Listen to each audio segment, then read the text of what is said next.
Ninth स्टँडर्डच्या maths 2च्या textbook मधील पहिले 5 chapters आपले ऑलरेडी पब्लिश झालेले आहेत. आज आपण नवीन चॅप्टर 6 चॅप्टर सर्कल ला सुरुवात करणार आहोत. सर्कल हा कन्सेप्ट खरं तर तुम्ही 5वी 6वी पासून शिकलेला आहे, परंतु यावर्षी आपल्याला सर्कलशी रिलेटेड काही theorems and examples based on that शिकायचे. आजच्या व्हिडिओमध्ये आपण इंट्रोडक्शन करणार आहोत. आपण बघूया, सुरुवात करूया. आपण सेट्स हा जो मॅथमॅटिक्स 1 मध्ये पार्ट शिकलेलो आहोत, त्यानंतर प्रत्येक जॉमेट्रिक फिगरची सेट्सच्या भाषेमध्ये एक डेफिनेशन आपण केलेली आहे. त्याचप्रमाणे आपण सर्कलची डेफिनेशन बघूया इन टर्म्स ऑफ सेट. काय सांगितले जाते बघा, the set of points in a plane, बरोबर, the set of points in a plane which are equidistant from a fixed point in the plane is called a circle. अशा सर्व पॉइंट्सचा set आहे which are equidistant from a fixed point in the plane. आपण हे जे centre O घेतलेलं आहे हे fixed point आहे which is center of the circle and all points on this circle are equidistant from the center. लक्षात येते. यामुळे सेटच्या टर्म्स मध्ये अशा प्रकारे डेफिनेशन केली जाते. आता आपण हा जो फिक्स्ड पॉइंट आहे सेंटर, तो O आहे या फिगर मध्ये. आता रेडियस म्हणजे काय बघूया. A segment joining the centre and any point on the circle is known as radius of the circle. याच्यामध्ये बघा, O आणि P यांना जॉईन करणारा सेगमेंट आहे, segment OP is the center of is the radius of the circle. त्याचप्रमाणे O आणि A यांना join करणारा सेगमेंट आहे segment OA. This is also radius of the circle. Centre O and point B यांना join करणारा segment OB is also radius of the circle. लक्षात येते. आपण कंपास मध्ये एक विशिष्ट डिस्टन्स घेतो आणि सेंटर ओवर कंपास ठेवून सर्कल काढतो. ते जे डिस्टन्स आहे, पर्टिक्युलर डिस्टन्स आहे, that distance is known as the radius of the circle. आता आपण बघूया chord of the circle. Segment joining any 2 points on the circle. Segment joining any 2 points on the circle is known as the chord of the circle. याच्यामध्ये बघा, point C and D join केलेला segment आहे segment CD. Therefore segment CD is the chord of the circle. असाच कोणता cord आहे या figure मध्ये, point A and B join करणारा line segment AB is also the chord of the circle. पण हा AB कसं कॉर्ड आहे बघा, it is the longest chord of the circle which is passes through the origin. अशी जी longest chord of the circle असते which passes through the origin is known as diameter of the circle. लक्षात घ्या, या diameter मध्ये OA is the radius and OB is also radius. Radii of the same circles are congruent. म्हणजे OA is equal to R असेल तर OB is equal to also R. Then distance AB is equal to R plus R, that is 2R. Therefore diameter is equal to 2 times radius. लक्षात येते.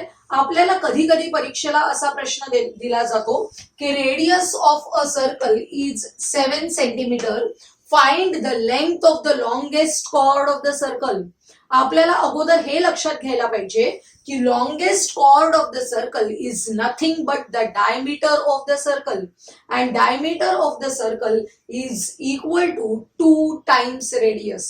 म्हणजेच इथे 2 into 7 is equal to 14 centimetre असा आपला diameter येणार आहे which is the longest chord of the circle.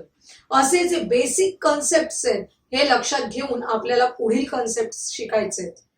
आपण different types of circles in a plane बघूया. फर्स्ट टाइप बघा, कॉन्ग्रुएंट सर्कल्स. आपल्याला कॉन्ग्रुएंट या शब्दावरूनच कळतं की circles which match exactly with each other are known as congruent circles.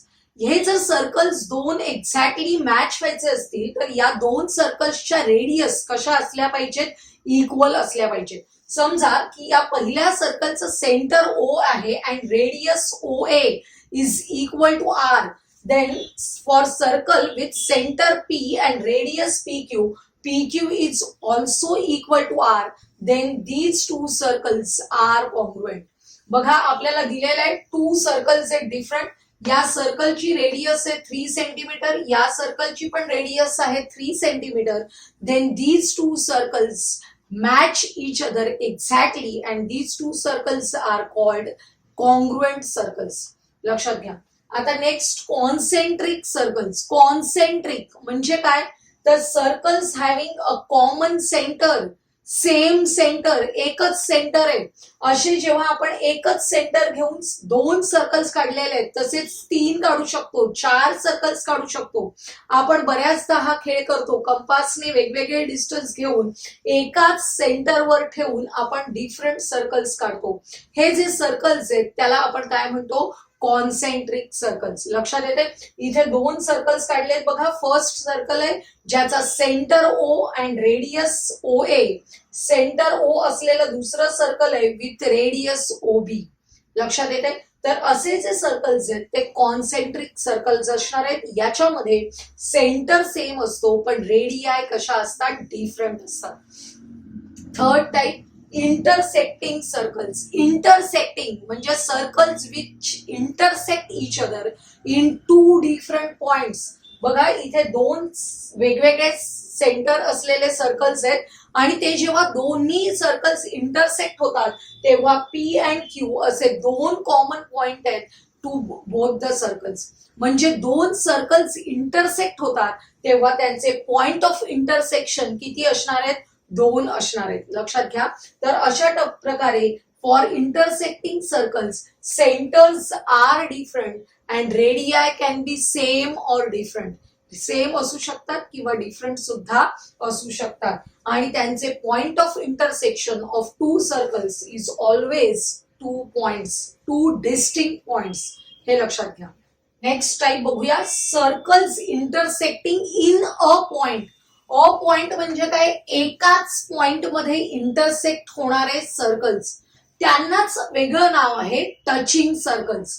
2 circles एकमेकांना फक्त टच करतात. तो जो टच होणारा पॉइंट आहे तोच काय असतो, common point between the 2 circles. त्यामुळे जेव्हा एक्सटर्नली टचिंग सर्कल्स असतात, बाहेरून स्पर्श करणारे externally touching circles, that time point of intersection P is the only common point for both the circles. तसंच आपल्याला इथे इंटरनली टचिंग सर्कल्स मध्ये सुद्धा हे Q अँड R सेंटर असलेले 2 सर्कल्स आहेत which touch each other at the point P. Then P is the common point for both the circles. Next term related to circle बघूया, central angle. इथे बघा angle AOB हा जो angle आहे याचा एक व्हर्टेक्स आहे तो सेंटर ऑफ द सर्कल आहे आणि अशा वेळी हा अँगल AOB त्याला आपण सेंट्रल अँगल असं म्हणतो. अँगल AOB चं मेजरमेंट जर थीटा असेल म्हणजे central angle AOB is equal to theta, then हा जो आर्क दिसतोय आपल्याला आर्क AXB, या आर्कला म्हणतात minor arc of the circle. Arc AXB is the minor arc of the circle. Measure of the minor arc, that is measure arc AXB is equal to angle AOB which is equal to theta. लक्षात येते. Minor आर्कचं measurement हे central अँगलच्या measurement एवढंच असतं.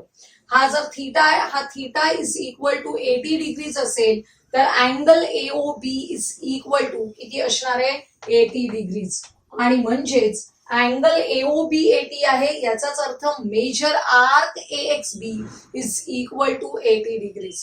आता हा जो आहे याला मायनर आर्क म्हणतात आणि हा जो बॅक साइडचा आर्क आहे आर्क AYB हा आहे major arc. Major arc AYB is equal to किती असणार आहे, 360 मायनस थीटा. कारण संपूर्ण सर्कलचं मेजरमेंट आहे 360. त्याच्यामधून AXB मायनस केला की आपल्याला AYB मिळणार आहे आणि या AXB चं मेजरमेंट किती आहे थीटा. म्हणजेच या एक्झाम्पल मध्ये थीटा जर 80 डिग्रीज असेल तर आपल्याला काय करायचंय 360 मायनस 80 डिग्रीज. अशा प्रकारे आपल्याला आन्सर काढायचे. किती येतं बघा 280 डिग्रीज. असे छोटे एक्झाम्पल्स तुम्ही 8th स्टँडर्ड्स मध्ये ऑलरेडी बघितलेले आहेत. बघा तुम्हाला एक फिगर दिलेली आहे. In adjoining figure observe the circle with centre P and complete the table. या फिगरचा रेफरन्स घेऊन आपल्याला हा टेबल कम्प्लीट करायचा आहे. आपण जे basic concept basic terms related to circles बघितल्या त्याच्याशी रिलेटेड आहे बघा. कॉर्ड ऑफ द सर्कल लिहायचे. आता याच्यामध्ये कोणती कॉर्ड आपण लिहू शकतो. कॉर्ड म्हणजे काय segment joining any two points on the circle is known as the chord of the circle. याच्यातली आपण कॉर्ड लिहूया. Segment BC is the chord of the circle. आता बघा सेगमेंट PA म्हणजे काय आहे ते आपल्याला वर्ड्स मध्ये लिहायचंय. Segment PA centre and any point on the circle यांना जॉईन करणारा जो सेगमेंट आहे त्याला काय म्हणतो आपण रेडियस ऑफ द सर्कल. त्यामुळे इथे लिहावं लागणार आहे आपल्याला रेडियस. नेक्स्ट दिलेला आहे डायमीटर. मग आपल्याला इथे डायमीटर असलेला सेगमेंट कोणता आहे तो शोधून लिहायचा आहे. डायमीटर म्हणजे काय cord passing through the centre of the circle. कोणती कॉर्ड आहे बघा which is passing through the centre of the circle segment CD. त्यामुळे इथे लिहायचंय सेगमेंट CD. रेडियस. आता पुन्हा रेडियस आहे आपल्याला PA रेडियस आहे हे माहितीच आहे. आपण वेगळी रेडियस सुद्धा लिहू शकतो PC किंवा PD. लक्षात आलंय. त्यामुळे सेगमेंट PC और सेगमेंट PD अशा दोन्ही रेडियस आपण लिहिल्या तरी चालणार आहे. इथे सेंटर ऑफ द सर्कल ते आपल्याला माहितच आहे. सेंटर म्हणजेच फिक्स्ड पॉइंट. तो कोणता आहे P. त्यामुळे इथे लिहिलं आपण point P is the centre of the circle. Next दिलेला आहे सेंट्रल अँगल. सेंट्रल अँगल कोणते आहेत बघा याच्यामध्ये.